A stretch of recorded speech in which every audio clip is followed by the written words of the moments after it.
Hi everyone and welcome to a brand new video on my channel. Today we'll be talking about A Boy's Own Story, written by American author Edmund White, born in 1940. Now this is the first time this has happened to me, not that it's really relevant to the review itself though, but I was going through my notes and reading information on the novel and so on, as I usually do before reviewing a book, and I found out the author actually passed away while I was still reading the book just a couple of weeks ago. That means one of the most prominent gay authors of the last century is gone. White was versatile and prolific, having produced biographies, memoirs, essays, and plays. Now, if we talk about his novels, many of them are first-person novels and autobiographical to a certain extent. A Boy's Own Story fits this description perfectly. It's the first part in the kind of trilogy where The Beautiful Room and The Farewell Symphony follow.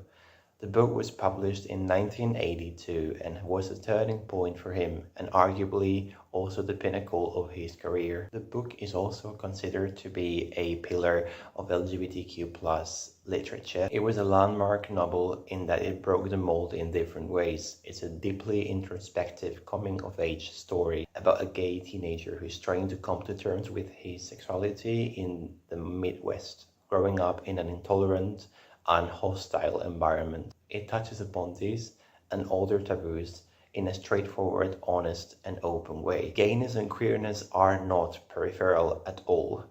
There's no censorship, no sugarcoating, no tragic narrative or denouement. Although I would say the story does have a brutal ending in its own way. I won't tell you much about it, just that it's an act of betrayal and it's supposed to be liberating. The narrative does lead to that final act, but I struggle to see how it could be empowering, to be honest. As I said, it's written in a way that it could be a memoir rather than a novel, and the structure is not completely linear either, with a few jumps back and forth in time. The main character is about 15 years old, and we get to read about his life as a queer teen in the 1950s. As he grows up, he tries to understand and accept who he is. I'd say these internal conflict and his loneliness are central in the plot or to the story. And he's smart, cultivated, and somewhat feminine. He is quite lonely and struggles with feelings of shame, self-hatred. He wishes he could be normal, but deep down he longs for love.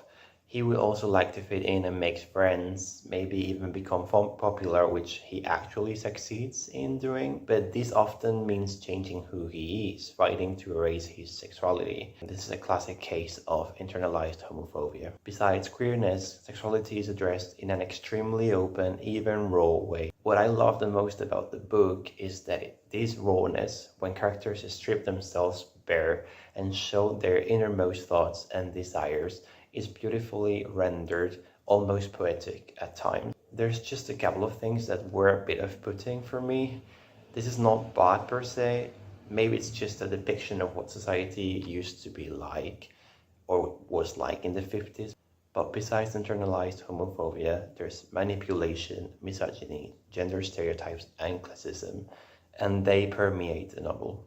There's probably also some racism, although it's not as blatant or central in the plot. So yes, the book really hits all the marks there. What I really can't stand is that adult minor sexual relationships are pervasive in the novel. The main character has sex with teachers and mentors, and he often fantasizes about finding an older lover. At the start, he even admits to desiring his own father, and they have a complicated relationship. He's not really the son his father would like him to be. I found the power dynamics and all the grooming quite disturbing, to say the least. I wouldn't go as far as to say that these relationships are normalized or romanticized in the book beyond the main character's reveries, but they are certainly not condemned either. I did like the book quite a lot, actually.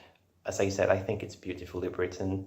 However, there might be some issues in the way certain topics or characters are portrayed. I get the importance of the book when it came out, and that you should take into account the historical context to understand why certain topics are dealt with in that way. I just think some of these ideas are extremely harmful, especially for young people trying to find real examples of queerness. This internalized homophobia and sissiphobia, this fear of or hatred towards feminine characteristics or traits, and these sexual relationships between adults and minors, not good. So I would take this book not as a reference, but as a great example of what it was like to be queer back then. And besides that, I really think it's a good read. Have you read the novel or any other books by this author?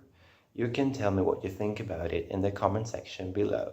That's all for now. I hope you liked the video, and I hope to see you all very soon.